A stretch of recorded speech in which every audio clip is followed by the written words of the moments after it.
And I hope everybody is having a good afternoon, good night, good morning, wherever it is for you and what time that you waking up or going to sleep. It's your boy Country Chris, and it's time to get live. Now I'm gonna start today's stream off something a little different, cause it is getting a little closer to Christmas time, jingle bells.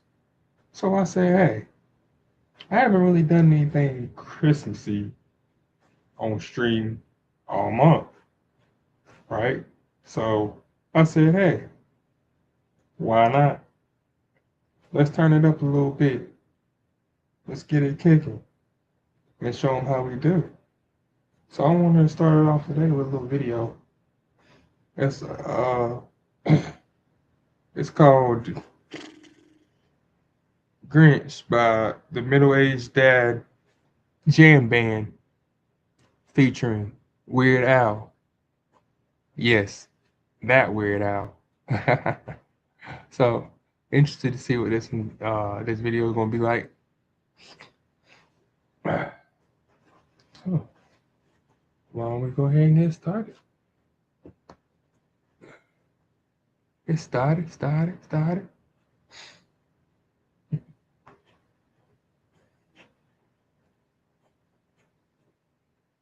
So excited to put together songs for the Christmas Spectacular. Oh, wait a minute. Why did he come here? This guy's just a bummer. No, don't touch my things. Oh, this is terrible. Hey, who let the Grinch in here? Oh, that guy's gonna ruin everything. You're a mean one, Mr. Grinch. You really are a heel. You're as cuddly as a cactus. You're as charming as an eel, Mr. Grinch. You're a bad banana with a greasy black peel. Oh, this guy. You're a monster, Mr. Grinch. Your heart's an empty hole. Your brain is full of spiders. You've got garlic in your soul, Mr. Grinch. I wouldn't touch you with a 39.5-foot pole. Good riddance. You're a vile one, Mr. Grinch. Oh yeah, You have termites in your smile. of course. You have all the tender sweetness of a seasick crocodile. Oh, yeah. Mr. How Grinch. do you know about me? Given the choice between the two of you, I take the seasick crocodile. Oh, hey, they taste really good. You gotta try it. Eat it well. Oh, you're the one, Mr. Grinch. No. You're a nasty, wasty skunk. Oh yeah. Your heart is full of unwashed socks. Your soul is full of gunk, Mr. Grinch. What? The three best words that would describe you are as follows, and I quote: Stink, stank, stunk. You're rotten, Mr. Grinch. Oh yeah. You're the king of sinful sots. Your heart's a dead tomato squash with moldy purple spots, Mr. Grinch. What? Your soul is an appalling dump heap, overflowing with the most disgraceful assortment of deplorable rubbish imaginable, mangled up and tangled up knots.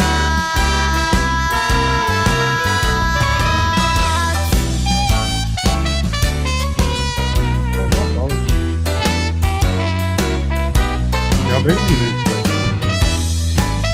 I remember when we were younger. You made fun of me. We out of school. So I went to live up on the mountain. And I told you all, right? I'll be back. Hey, it's me, Santa. You nauseate me, Mr. Grinch, with a nauseous super nose. You're a crooked jerky jockey, and you drive a crooked horse, Mr. Mr. Grinch. You're a triple-decker sauerkraut and toast-stew sandwich with arsenic sauce. Well, Merry Christmas, you jerk. hey, well, they're right. They're right. We're kidding, right? We don't hate you. We rail on this Grinch so much. Maybe that's why he's so nasty, That's because possible. people are That's so possible. constantly. You're a good guy, and we know you can take it. That's the thing. We're just messing with you. So Merry Christmas, everybody. I'm Wonderful Christmas. I'm not Christian. I don't celebrate Christmas. Oh, But yes, Merry Christmas. yeah, of course. Okay, great. Merry Christmas. There that is.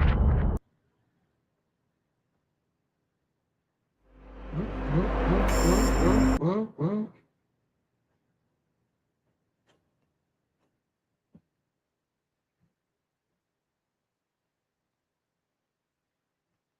You know what's going on there. I don't want to know what's going on there.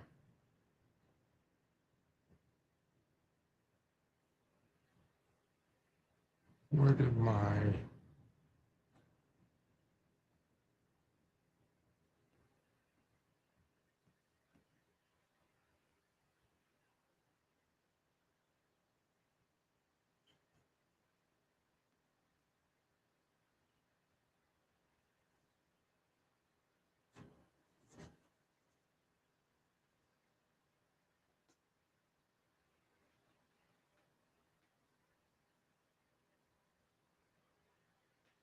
Trying to find the other check.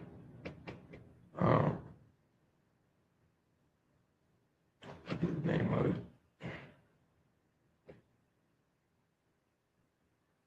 First of all, it's in Japanese, and second of all, I had to translate it, and I forgot. I forgot to pick it apart fast enough.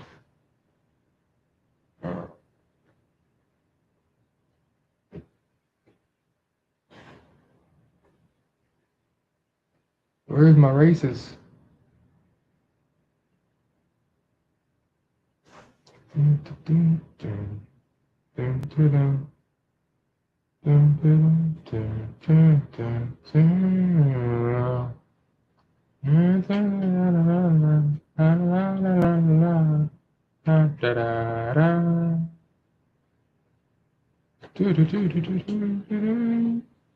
Hold on.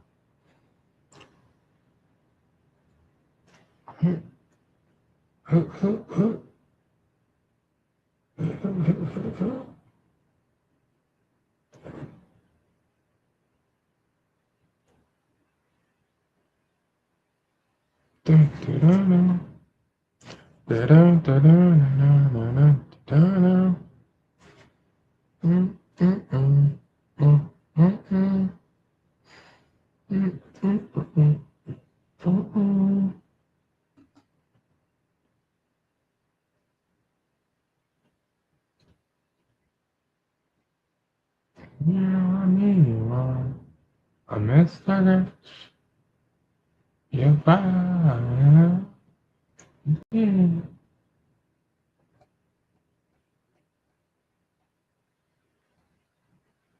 See, that's where you come from. I see that's where you fall. Instagram. There's 110,000 days left to get it all right.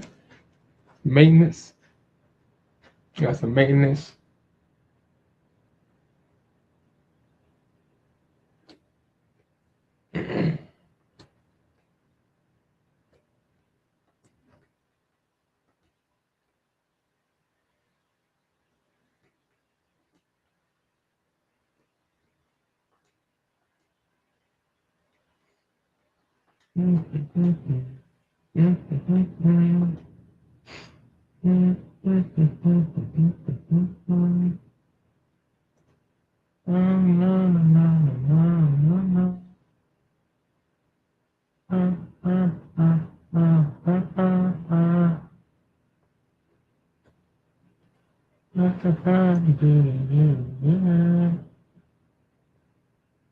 Where Girl, I know I lost it. I said, why this make me stay and go? Move down. Stop annoying if you have me. What I'm to do to make me fall sleeping? You know exactly what I'm saying, baby. Turn it, turn it, turn it, turn it, take on.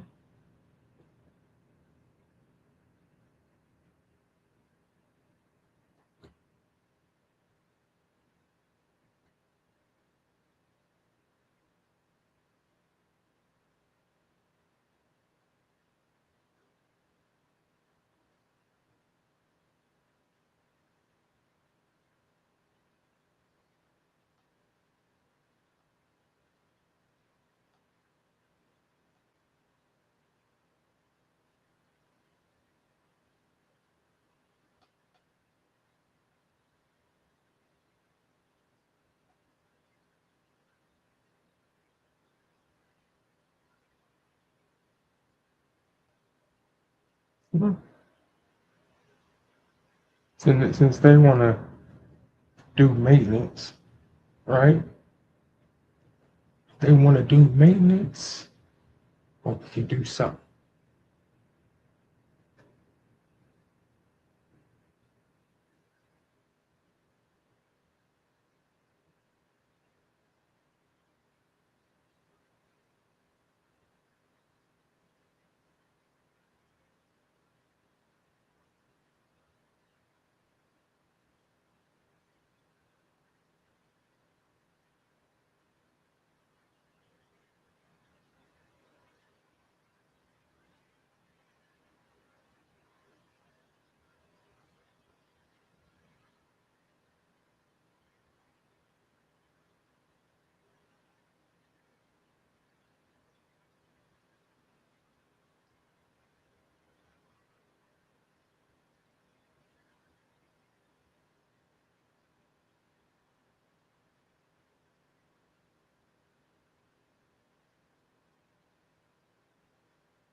Flockton Grey, a horse so ordinary he barely made the race card interesting. No one in the stands, not even his jockey Kevin Darley, expected history. When the starter's flag dropped, the unknown Grey shot from the gate as if chased by lightning. Within seconds, he was lengths ahead.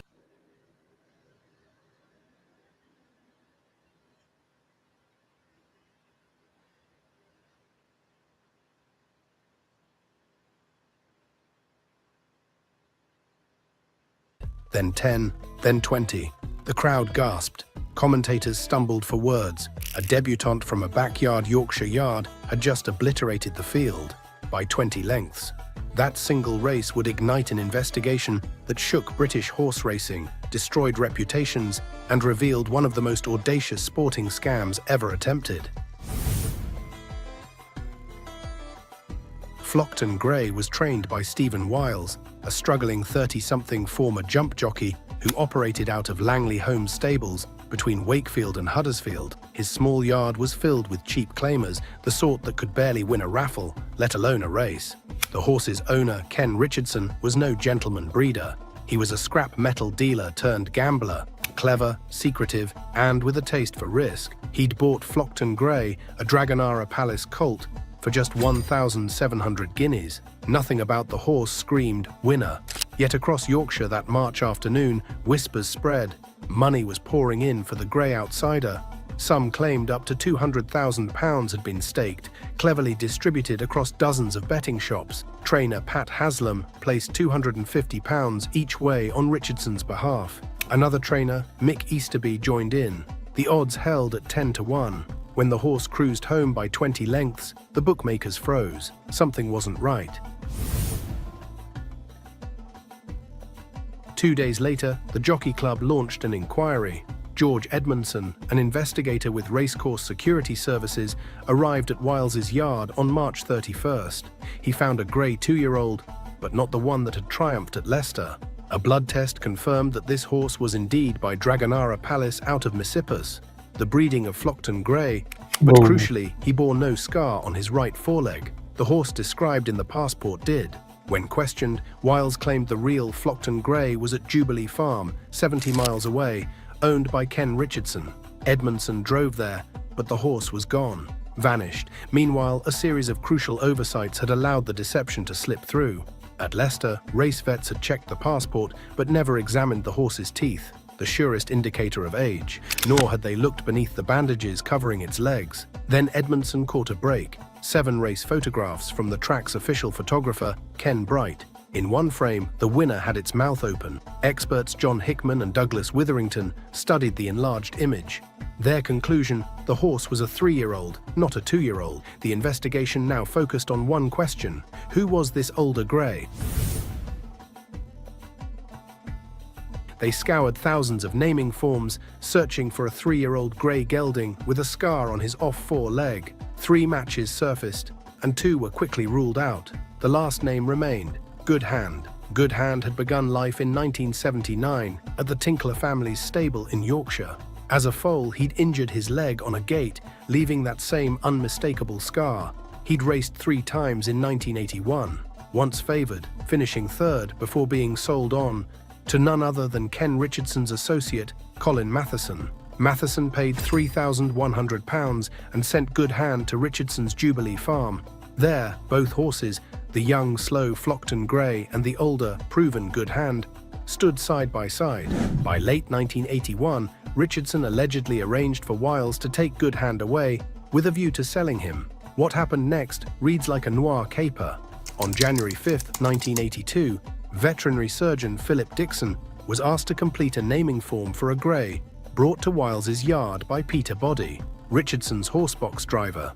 Dixon marked down a scar on the foreleg, noted its features, but never checked its teeth. And crucially, the paperwork listed the colt as born in 1980, making him appear a 2-year-old. That document, the fraudulent passport, would later become the linchpin of the case. By January's end, Weatherby's issued a passport for Flockton Grey, bearing Good Hand's markings but a false birth year. When Matheson told Wiles to enter the horse for Leicester, Wiles was confused. The small Grey in his yard was absolutely useless, he'd later say, but he followed orders. The real ringer arrived quietly before race day. On Sunday, March 28th, Body collected the grey. He claimed it was a favour. The Wiles' lorry had broken down. He drove to Newmarket, stopped at Pat Haslam's yard to deliver another horse, then parked overnight at the Moat House Hotel. Richardson himself was there too, calling Darley, the jockey, with advice on where the best ground was at Leicester. The next morning, Body drove to the racecourse. The ringer was ready. That afternoon, Flockton Grey, or rather Good Hand, thundered to victory. Richardson won big, and then everything unravelled.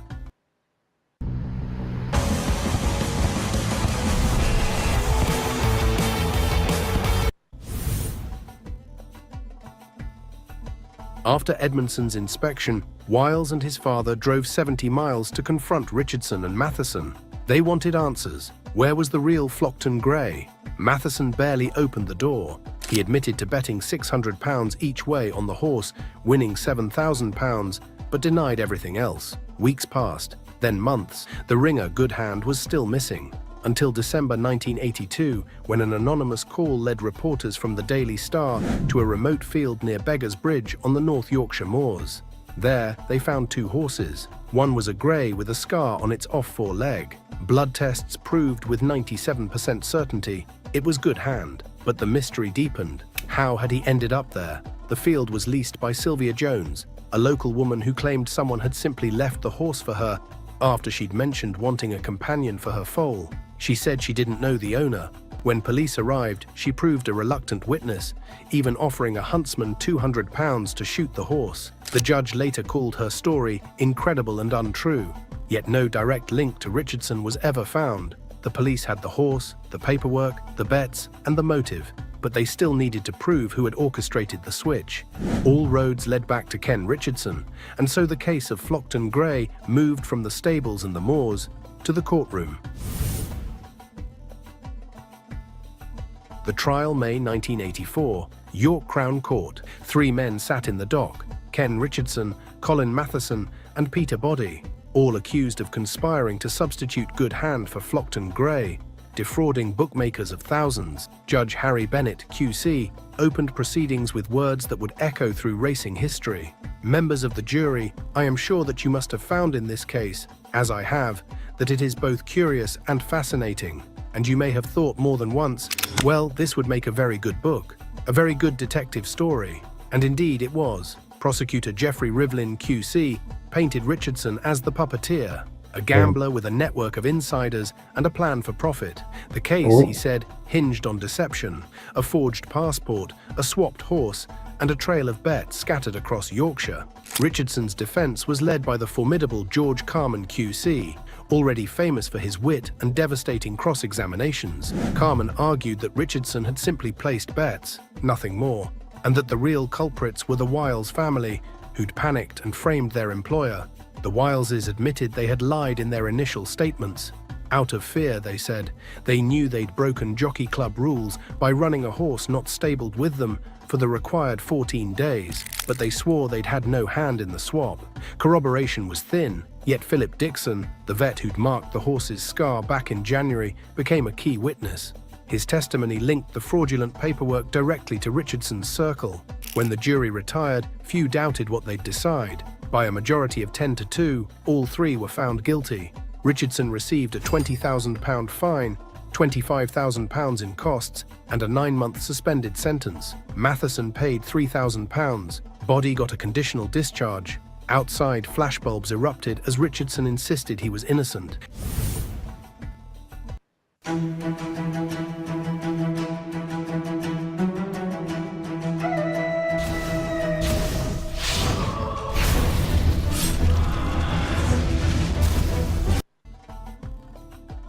Two years later, the Court of Appeal upheld the verdict. The Jockey Club banned Richardson from racing for 25 years and revoked Wiles's license. But the stubborn scrap metal magnate refused to quit. He filed petitions, letters, and new evidence, determined to prove that the winning horse wasn't Good Hand at all. By 1995, Home Secretary Michael Howard agreed to a fresh review. The appeal reached the Court of Appeal again in 1996. 14 years after the race. Richardson's new experts, Dennis Bellamy and Dr. Alfred Linney, used computer analysis on race photographs. They claimed subtle differences in facial whirls and head shape proved the winner was a different horse. But the Crown's imagery analyst, Michael Harrow, demolished the theory, pointing out flaws in the photo quality and measurement. The judges agreed. Lord Justice Rose concluded, "Any other conclusion means that somewhere, untraced, is another 3-year-old grey gelding with a scar on its right foreleg. Such a conclusion beggars belief." The convictions stood. Case closed. What became of the cast of this extraordinary story? Ken Richardson, banned from the sport he'd exploited, turned his schemes elsewhere. He bought football clubs, Bridlington Town, then Doncaster Rovers. When Doncaster's main stand burned down in 1995, investigators discovered he'd hired an ex-SAS man to torch it for insurance. In 1999, Richardson, then 61, was sentenced to 4 years in prison. Stephen and Elaine Wiles faced their own reckoning. In 1986, Stephen was banned for 5 years for entering a horse not in his care. Later, they returned quietly to racing's fringes, training point-to-pointers and working in other yards. As for the horses, both Flockton Grey and Good Hand were impounded for years as living evidence. When finally released in 1986, Flockton Grey was sold at Wetherby Sales for 680 guineas. He never raced again, living out his days under the care of Sharon Dick, the horse that never ran but changed racing forever. Good Hand returned to stud and faded from record, the ringer who ran too well. The Flockton Grey affair forced horse racing to confront its own vulnerabilities. Veterinary checks were tightened, microchipping and photographic IDs became mandatory. The days of ringers slipping through the system were over. Yet one question still lingers: who actually trained the ringer between January and March 1982? Rumors pointed to several trainers. One even returned his winnings quietly to a bookmaker. Others whispered the horse had been prepared abroad. But proof never surfaced. As Ashforth himself wrote, "Maybe, when some of the few who know are old men, the answer will emerge." Ultimately, the Flockton Grey saga isn't just about fraud. It's about human arrogance, the belief that cleverness can outpace consequence. A horse switched, a nation deceived, and a sport forever changed. This was Flockton Grey, the horse that never was. A reminder that even when a lie crosses the finish line first, the truth eventually catches up.